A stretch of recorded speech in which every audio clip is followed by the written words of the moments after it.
Je m'appelle Anne-Laure Florentin, j'ai 27 ans, je suis triple championne d'Europe de karaté, donc je pratique le karaté depuis l'âge de 4 ans et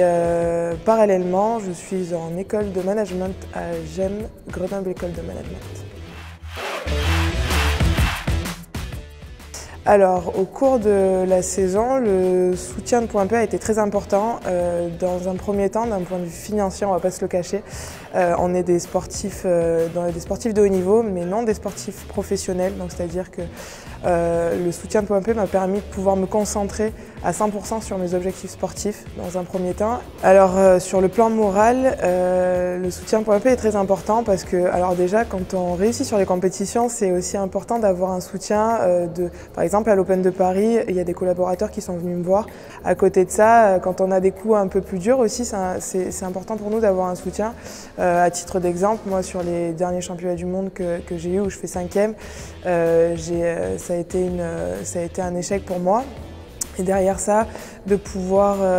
avoir ce soutien-là d'un point de vue moral, d'intervenir sur des séminaires et de mettre en avant le fait que forcément, des fois on a des échecs dans le monde du sport, dans le monde du travail, d'avoir des problématiques qui sont assez similaires et puis de se dire derrière on peut se relever. Ça nous permet aussi, mine de rien, de se rendre compte de ça en le disant et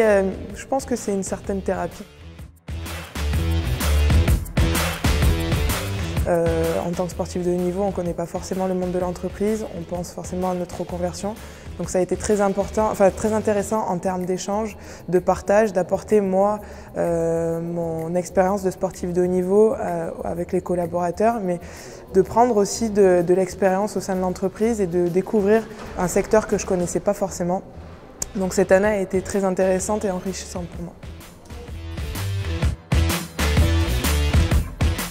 À moyen terme, sur la fin de cette saison et le début de la saison prochaine, ça va être d'être régulière sur toutes les compétitions afin de pouvoir me qualifier aux Jeux Olympiques, donc qui est l'objectif à long terme pour Tokyo 2020 parce que le karaté, on est passé en sport olympique pour les Jeux Olympiques de Tokyo 2020 et le but pour moi et les autres karatékas et les autres sportifs, c'est de se qualifier à cette compétition, donc d'être régulier sur toutes les compétitions, tous les tournois qui vont avoir lieu